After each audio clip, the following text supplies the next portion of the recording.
Pak Kataita, selamat datang kembali di Maka Taita Channel. Tempatnya di mana kita bisa bernostalgia bersama lewat deretan film-film legendaris dan penuh nostalgia, baik dari luar maupun dari dalam negeri kita, Indonesia.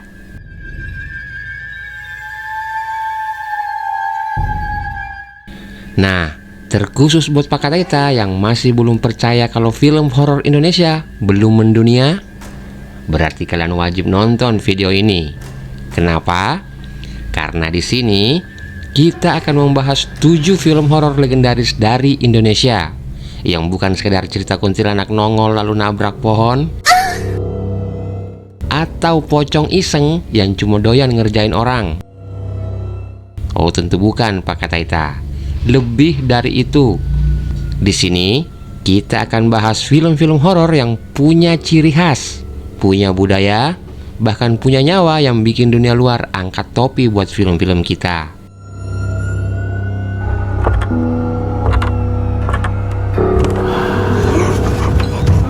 Dari era klasik tahun 80-an sampai horor modern dengan rekor jutaan penonton, film-film ini selalu punya daya tarik yang bikin bulu kuduk merinding, sekaligus bikin kita bangga.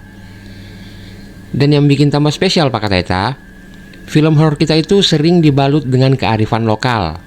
Ada mitos desa, urban legend, sampai kisah rakyat yang diangkat ke layar lebar. Karena itulah, horor Indonesia bukan sekedar tontonan, tapi juga warisan budaya yang menyeramkan, tapi sekaligus mendunia.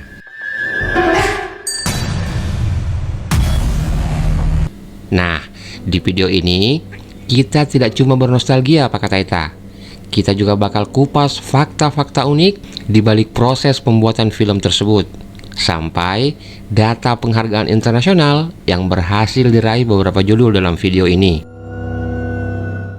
Jadi kalau masih ada yang meremehkan film horor kita, siap-siap Pak Kataita, karena dalam 7 film ini kalian akan diajak merasakan sendiri kenapa horor Indonesia layak disebut legendaris.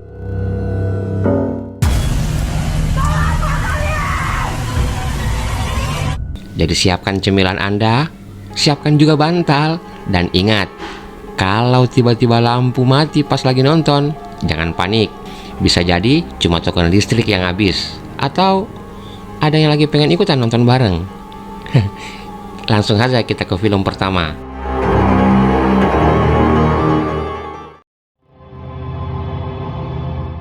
Film horor yang membuka daftar video kali ini adalah Pengabdi Setan Pak Kataita. Rilisan tahun 1980, karya sutradara Sisworo Gautama Putra. Buat yang lahir tahun segitu, mungkin nonton film ini di bioskop sudah cukup membuat susah tidur selama seminggu. Dan yang buat lebih mudah, bisa jadi pernah lihat sampul VCD-nya dipajang di rental dengan sampul seram yang sudah cukup bikin ciut sebelum filmnya diputar.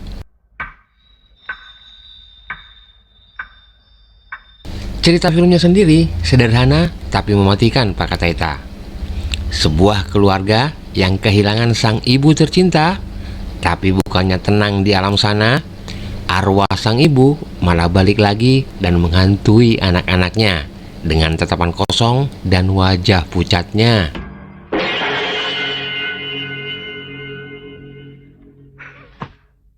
Belum tidur, Non. Semakin lama, teror semakin menjadi, sampai akhirnya terbongkar ada sekte pemuja setan yang ikut bermain. Nah loh, sudah horor, ada sekte pula. Lengkap sudah. As merah. Dalam gambar diartikan peti mati. Yang bikin film ini legendaris adalah suasananya Pak Kataita. Tidak perlu pakai jump scare murahan, tapi musiknya pelan-pelan naik, kamera mendekat, dan sosok hantu ibunya muncul begitu saja.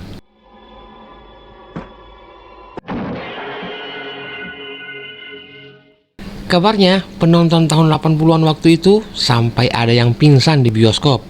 Bayangkan saja, listrik mati aja bikin heboh, apalagi dihantam film beginian. Nah, fakta uniknya, film ini ternyata dirilis dalam berbagai format seperti VHS dan kemudian DVD, lalu diedarkan ke berbagai negara seperti Amerika Serikat, terus berbagai negara di Eropa dan juga di Jepang. Di negeri luar, film ini dikenal dengan judul Satan Slave. Jadi jangan salah Pak Kataita, horor Indonesia sudah go internasional jauh sebelum Pengabdi Setan versi Joko Anwar muncul. Dan sampai sekarang, banyak penggemar horor dunia menganggap versi tahun 80-an ini masih punya atmosfer yang lebih gelap, lebih menyeramkan, bahkan lebih angker ketimbang remake-nya. Nah, yang setuju atau tidak, silahkan komen di kolom komentar. Kita lanjut ke film kedua.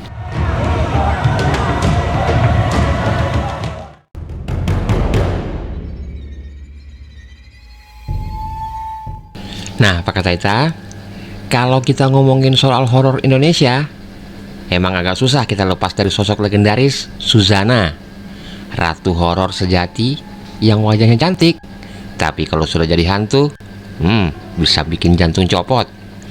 Nah, salah satu peran ikoniknya adalah di film Sundel Bolong, rilisan tahun 1981 dan garapan sutradara Sisworo Gautama Putra.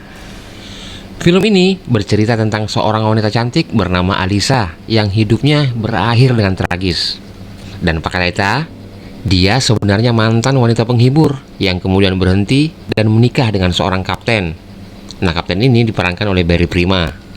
Namun naas, saat sang suami dinas, dia dikerjain rame-rame, lalu hamil, lalu meninggal secara mengenaskan.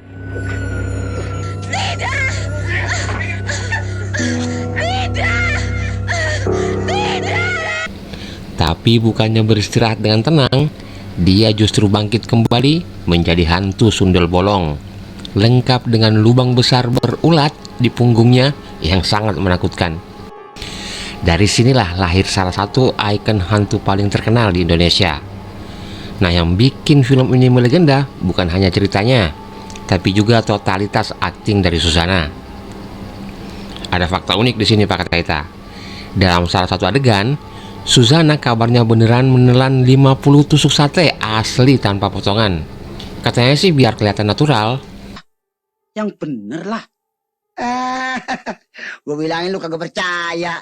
Tapi di luar itu semua, Sundel Bolong jadi film yang memperkenalkan ke publik Indonesia tentang hantu perempuan tragis dengan nuansa mistis yang sangat kental. Adegan Suzana berjalan dengan rambut panjang terurai sambil menangis lirih, itu sudah bisa menjadi mimpi buruk bagi banyak orang yang nonton di bioskop waktu itu.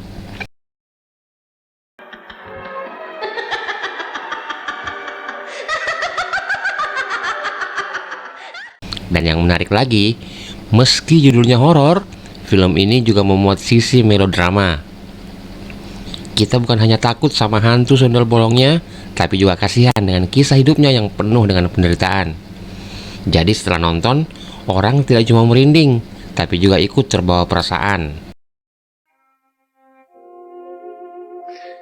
Aku tidak berani menyambutmu, Mas. Dan sejak saat itu, nama Sundel Bolong langsung melekat di budaya populer Indonesia. Sampai sekarang pun kalau ada yang dengar kata itu, pasti langsung kebayang dengan sosok Suzana dengan lubang di punggungnya. Bolong! Bolong sundelan! Sundel bolong! Sundelan! Bolong! Sundel bolong! Kita lanjut ke film ketiga Pak Kataita. Kali ini kita masuk ke kisah horor yang lebih emosional. Tahun 1988 lahirlah film Malam Satu Suro dan masih disutradarai Sisworo Gautama Putra, dan tentu saja dibintangi sang ratu horor kita, Suzana. Saya siap menerima segala kekurangan yang ada pada dirinya, Pak. Ceritanya tentang seorang wanita bernama Suketi, seorang penyanyi terkenal dengan suara emas.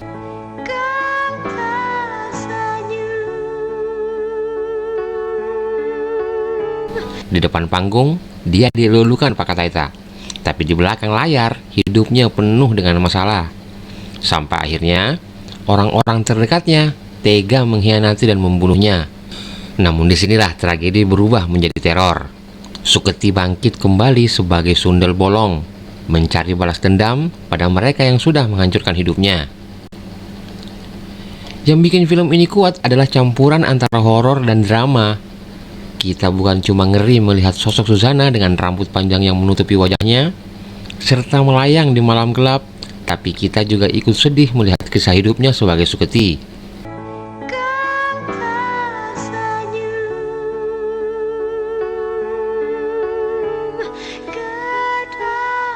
Dan fakta uniknya di film ini, banyak orang yang percaya kalau adegan-adegan Susana di film ini bukan sekedar akting Pak Kataita. Katanya, suasana syuting sering dihantui dengan kejadian-kejadian aneh. Lampu tiba-tiba mati lah, kamera rusak lah. Bahkan ada beberapa orang kru yang merasa sering diganggu oleh makhluk yang tak kasat mata. Entah itu sugesti atau nyata, tapi justru inilah yang membuat aura film ini semakin angker. Pa, Papa, cepat pulang, Pa. Mama jadi setan. Hah? Jadi setan? Dan jangan lupa juga, judulnya sendiri, Malam Satu Suro, sudah bisa membuat bulu kuduk berdiri Pak Kataita. Dalam budaya Jawa, Malam Satu Suro memang dipercaya sebagai malam keramat, saat batas antara dunia gaib dan dunia nyata jadi lebih tipis. Jadi buat penonton tahun 80-an saat itu, nonton film ini di bioskop pas malam hari, itu rasanya sama saja dengan uji nyali. Dan kalau kita nonton sekarang, ya mungkin ada yang bilang efeknya jadul, suaranya agak cempreng, tapi justru disitulah letak nostalgianya. Suasana seramnya masih sangat terasa. Kalau tidak percaya Pak Kataita, silahkan coba saja nonton film ini sendiri. Kita lanjut ke film keempat. Pak Kataita, tahun 2006, Rizal Mantovani sukses membuat film yang membuat generasi muda waktu itu tidak bisa tidur dengan nyenyak. Filmnya yang berjudul Kuntilanak dan dibintangi oleh Julie Estelle dan Evan Sanders.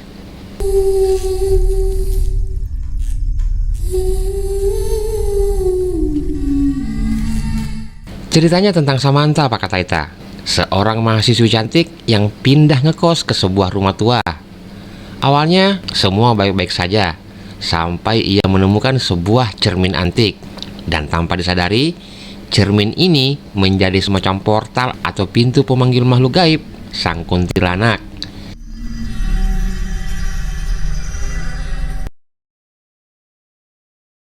Setiap kali Sam marah atau tertekan, dia berubah menjadi hijau. Bukan, kuntilanak itu muncul siap meneror siapa saja yang mengganggu.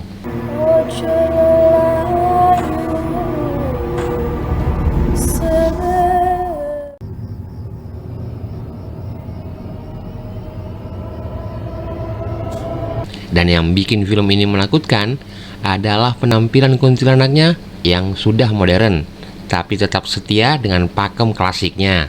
Rambut panjang, wajah pucat, baju putih, dan tentu saja tawa melengkingnya yang bikin merinding. Lingsir wangi sliramu tumeken sirna.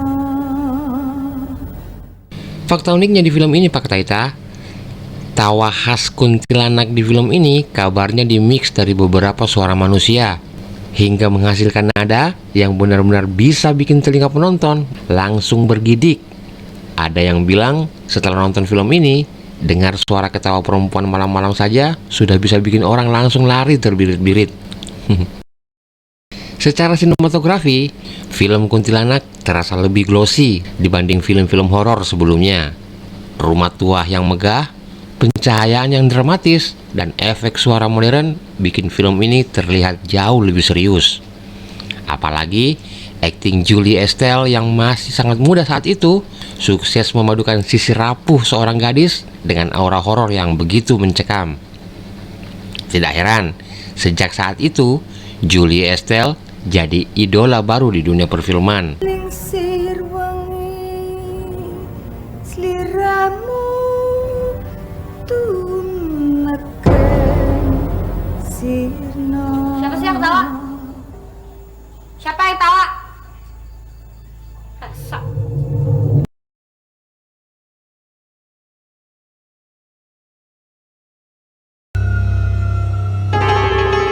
Pak Kataita, kalau film horor biasanya identik dengan hantu dan mistis, Maka film Rumah Darah menawarkan teror yang berbeda.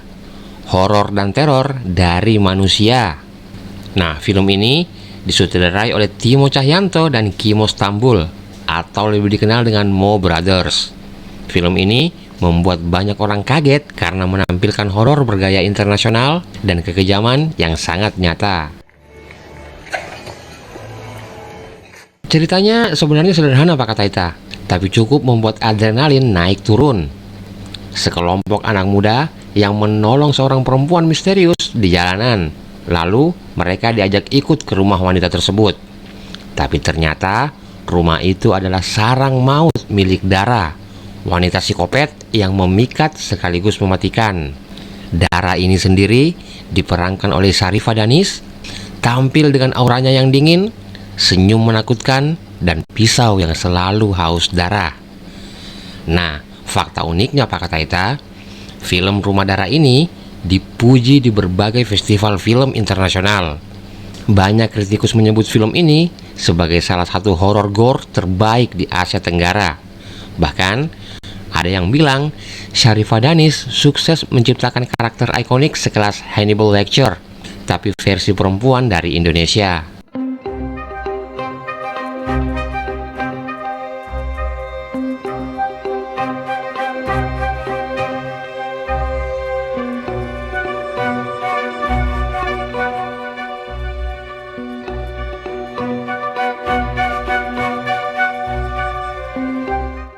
Film ini juga jadi bukti nyata kalau horor Indonesia tidak melulu soal hantu yang berkebaya putih.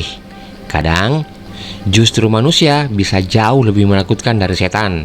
Apalagi kalau ada senyum manis di depan, tapi ternyata di dapur sudah siap golok untuk mencincang. Dan Sharifah Danis sukses besar menjadi Dara yang cantik sekaligus mematikan. Cepat, watak. Oh, blok tuh wataknya. Cepat. Iya Pak, biasa aja Pak ya. Saya turun kok Pak ya. Pak Kataita, tahun 2017 dunia perfilman Indonesia diguncang oleh karya Joko Anwar yang sukses meremake film legendaris tahun 80-an. Bedanya, kali ini dibuat dengan sentuhan modern tapi tetap mempertahankan kengerian ala klasik. Dibintangi oleh Tara Basro, Bron Palarai, Andy Arfian, hingga Ayu Laksmi, film ini langsung jadi bahan pembicaraan. Ceritanya tentang sebuah keluarga yang tinggal di rumah tua terpencil. Sang ibu yang sakit keras meninggal dunia, tapi setelah itu kejadian-kejadian aneh mulai muncul. Ternyata sang ibu pernah melakukan perjanjian kelam dengan sekte pemuja setan. Dari situlah teror demi teror menghantui keluarga ini, termasuk munculnya sang ibu yang kembali bukan sebagai manusia, melainkan sesuatu yang jauh lebih menyeramkan.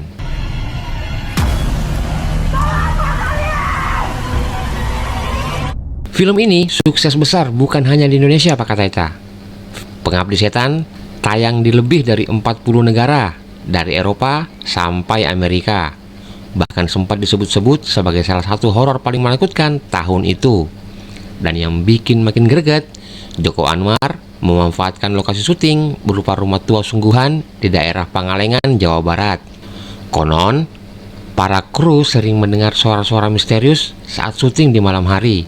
Jadi atmosfer horornya bukan sekedar efek kamera Pak Kataita, tapi juga nyata di lapangan.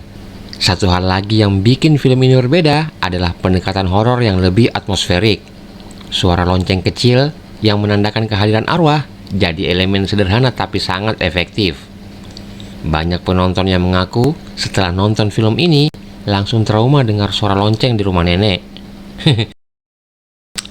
Secara sinematografi, Pengabdi Setan tidak main-main. Gaya visualnya kelam, nuansa 80-an terasa sangat kental, dan ketegangan dibangun perlahan sampai klimaks. Dan ya Pak Kataita, film ini membuktikan bahwa horor Indonesia bisa bersaing dengan karya dunia. Kalau biasanya orang luar kenalnya kita lewat rendang dan bulu tangkis, tapi setelah film ini mereka jadi tahu juga kalau hantu Indonesia tidak kalah seram dari hantu negara manapun.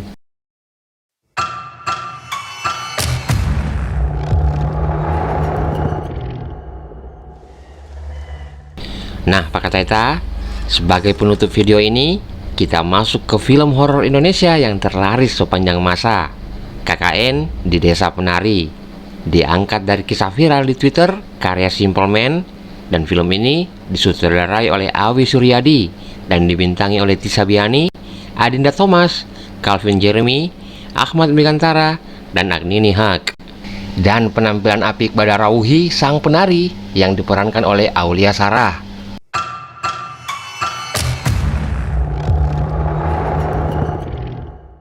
Ceritanya tentang sekelompok mahasiswa yang menjalani KKN di sebuah desa terpencil. Awalnya semua terlihat sangat normal, sampai mereka mulai melanggar aturan adat setempat. Dari situlah malapetaka mulai datang, terutama setelah sosok penari misterius mulai muncul. Gangguan demi gangguan pun terjadi.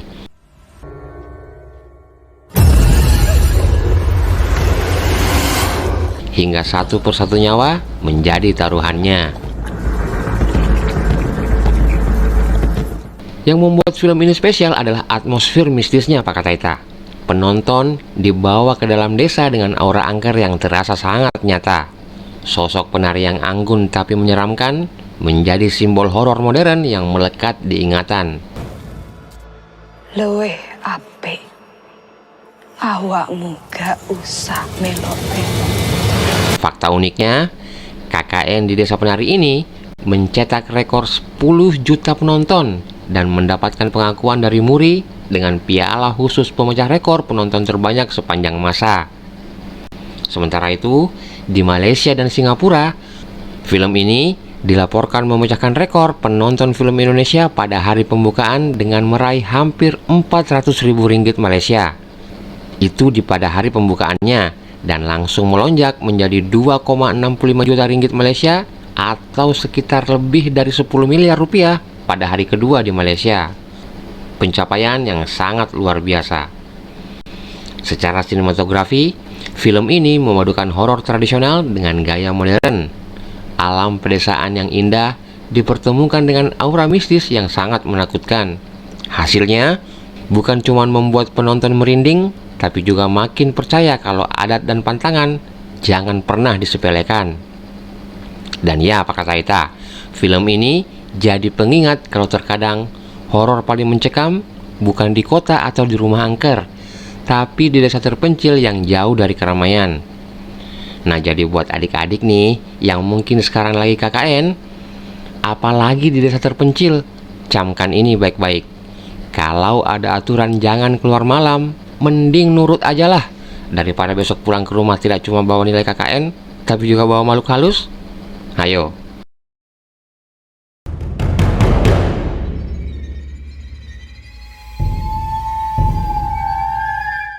Dan itulah Pak Kataita, 7 film horor legendaris Indonesia yang sanggup membuat generasi demi generasi merinding total, sekaligus membuat dunia menoleh ke perfilman horor Indonesia. Dari horor klasik yang bikin kita bernostalgia dengan suasana bioskop jadul, sampai horor modern yang sukses mencatat rekor box office dan bahkan diakui di festival film internasional.